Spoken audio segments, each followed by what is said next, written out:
Thank you, Dambara, for chanting with me. Good morning, everyone. It's nice to have you all here to be sharing this time together. For those who don't know us, I am Nayaswami Daiva, and this is Nayaswami Gangamata. I would like to start by reading from Whispers from Eternity, Paramhansa Yogananda's book of prayer demands and poems. Not just prayers, prayer demands. He said we should learn to talk to God like a child of God, not like a beggar, not like somebody separate, but from deep within the awareness of our connection with that which has given birth, given life, out of which everything has come, including us. This is number 155. Demand for the opening of the spiritual eye, the eastern star of wisdom. This point right here in everybody's anatomy.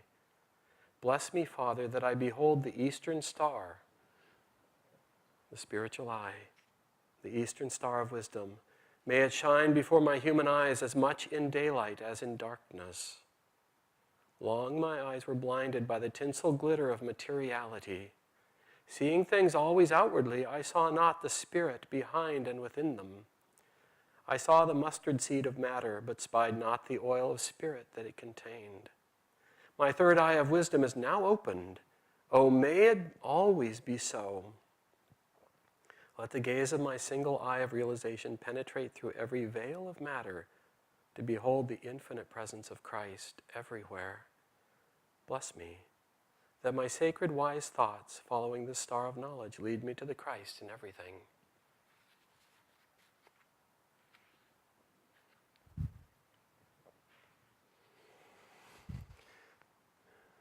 The infinite Christ and energy are tied together today.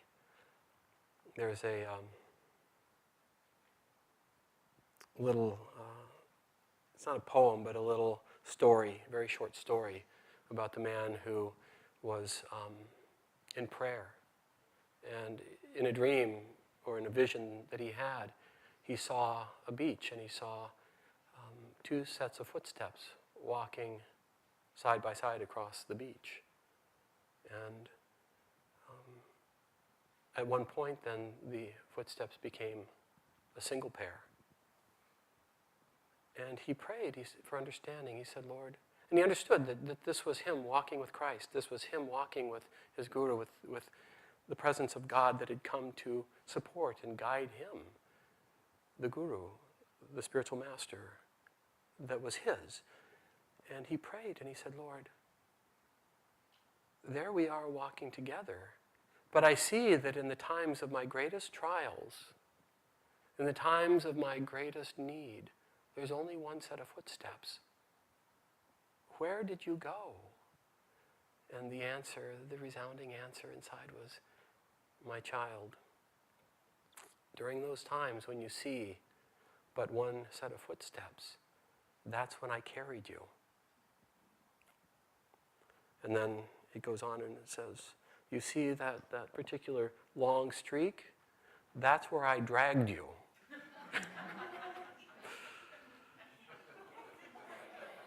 Kicking and screaming.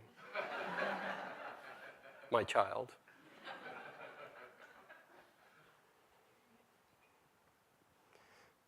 The world is dual.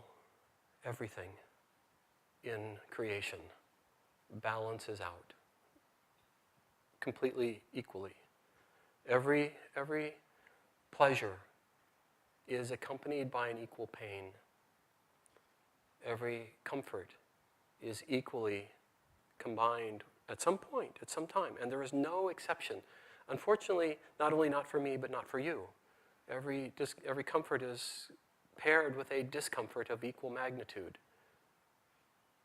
Every happiness is matched to an unhappiness, and in the world of emotion, every love is paired to hate or dislike equally.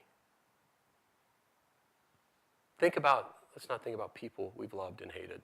Let's think about things that we've loved, that we've given our heart to, and how at some point we reach a moment when we have an equal amount of distaste and wishing that it would just go away.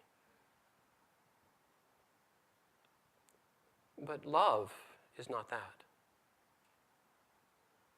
Real love is not an emotion with a dual to it.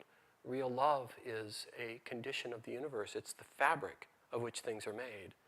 We tell a story periodically of a little yogi sitting on the banks of a river. And somebody's just behind them kind of watching the story go by, watching life go by, as we are wont to do when we find ourselves with a moment of repose by a beautiful river. And he's watching, and after a while he notices something's going on, the little yogi, and he starts to see there's a scorpion nearby, and the scorpion is climbing up a nearby tree and out a branch, and then loses its grip and falls into the river. And the yogi stands up. He watches this. He stands up, breaks his meditation, goes out, picks up the scorpion from the water to save its life and bring it back to the beach. And as he's doing so, he gets stung. Now, a scorpion sting can be a very trying experience. The poison can be very, can make you ill, can kill you. But anyway, the yogi comes back, puts the scorpion down on the beach, sits down, resumes his meditation. Scorpion goes out, over the tree, up the tree, out the limb, falls in the water. The yogi gets up, walks out into the water, wades out, picks up the scorpion, brings him back again, gets stung a second time. This man's just watching this. Puts the scorpion down, scorpion goes up the tree, out the branch, into the water. Yogi goes out, picks up the scorpion, brings him back, puts him on the beach, gets stung again, up the tree, out the branch, down the water. This repeats over and over and over. And finally the man can't bear it anymore, and he goes to the yogi and he says, "Excuse me, sir," the great soul. He says, "I don't understand, what are you doing? What's happening? The scorpion just keeps going out into the water." And the yogi says, "Yes, that's just his nature." He says, "But every time you pick him up, he stings you. Why do you keep going back out there?" And the yogi looked at him and says, "Because it's just my nature." We have to become so in tune. It's not enough to be loving. It's not enough to be kindly. It's not enough to be good. Our own fulfillment demands that we are not loving, but love itself. Our own nature demands that we are not just good, but goodness itself. One of the things, and I'm going to talk to you, you're sitting in a very remarkable place. We don't teach spirituality like most people teach it. Yogananda did not teach spirituality like most people teach spirituality. He came to bring a new understanding and experience of what lies behind religion. Religion is somebody else's experience. Spirituality is your own, and he came to revitalize. It's what Christ brought. It's what Krishna brought. It's what the great masters have always brought, is the call for each individual to have a personal connection with spirit. To get away from theory and precept and the theory and the thought of what it's supposed to be like, and to live in the direct and immediate experience.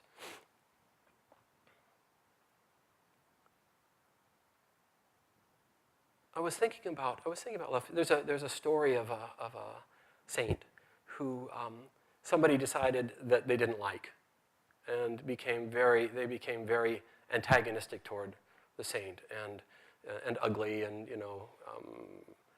actually at one point there was a satsang, and the person came up to the saint and was kind of railing at him, and the saint was just sitting there and just he was reflecting to make sure there was no truth in it that he needed to digest. But then he just stopped and he said, "Excuse me, but I have a question for you, sir." And the man said, "What is it?" I said, "If you buy me a present and I don't want it, I don't accept it, to whom does the present belong?" And the man said, "Well, to me, of course." They said, "Well, the same thing is true of your ugliness, of your hatred, of your vitriol. I don't want it." And it's really true.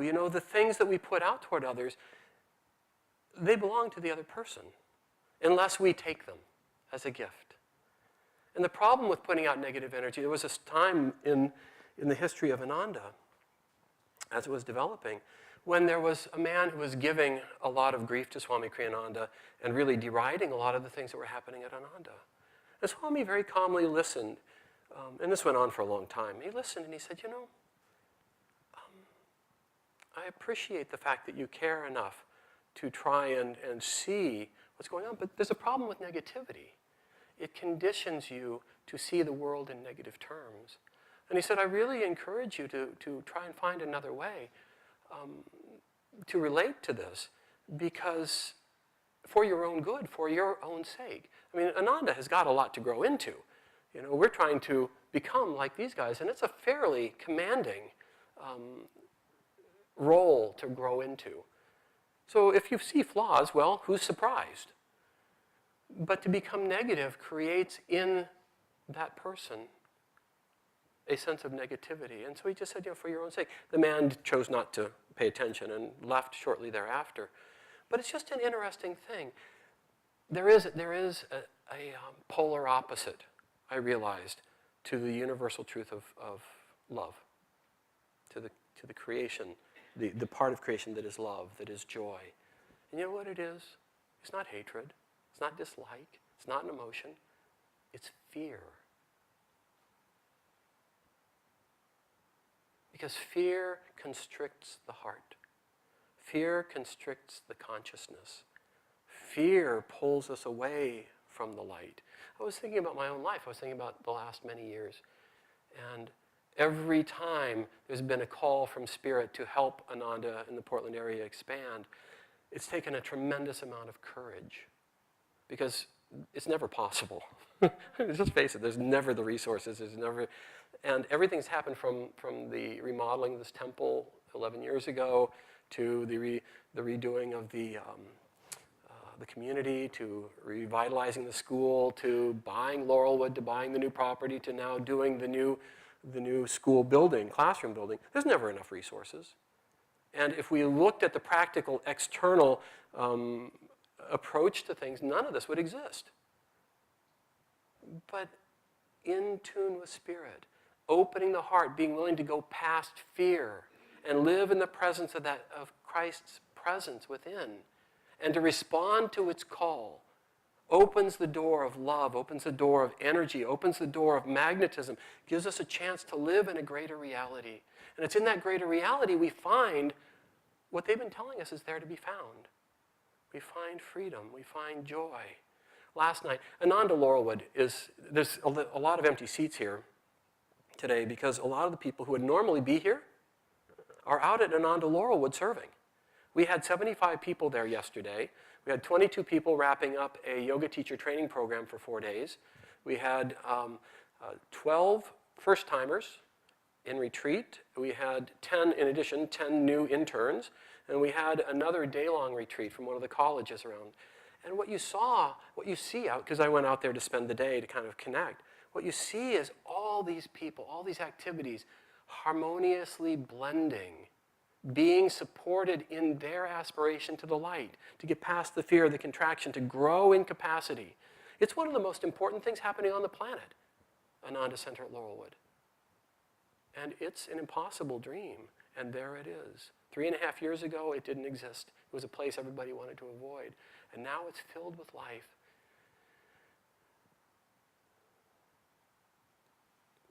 The call of this path is to live in the presence of Spirit from inside.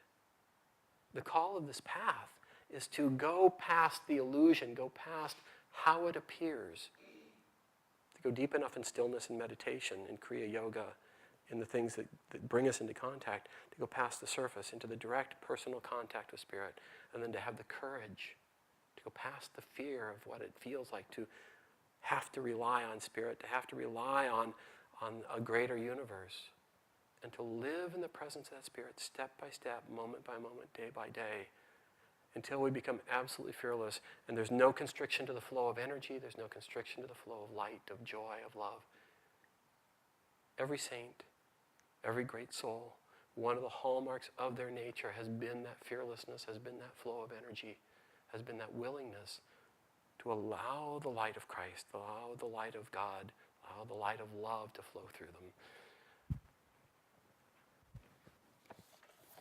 Let's wrap up this talk this morning. Feel for that in your own life. Feel for the places where there's constriction and fear, and offer it up. This is a poem. It's one of my favorites. It's I Am Here. This is Paramahansa Yogananda writing about the experience of the soul. He says, alone I roamed by the ocean's shore and watched the wrestling waves in brawling roar. Bounding with thine own restless life, I saw thee in thy angry mood, tossing and foaming until the very vastness of thy wrath made me shiver and turn away in dread from so much violence and strife. And then I walked inland. A kindly spreading sentinel tree waved friendly arms to comfort me, consoling me with gentler looks sublime.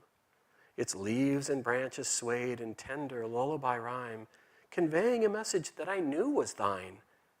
Above me high I saw the gaugeless mystic sky, and childlike, in dim valleys I sought to pry out thy secrets and to play with thee. In vain, alas, did I seek thee hiding there, cloud-robed, foam-sprayed, leaf-garlanded, too elusive for mortal eyes to see or ears to hear.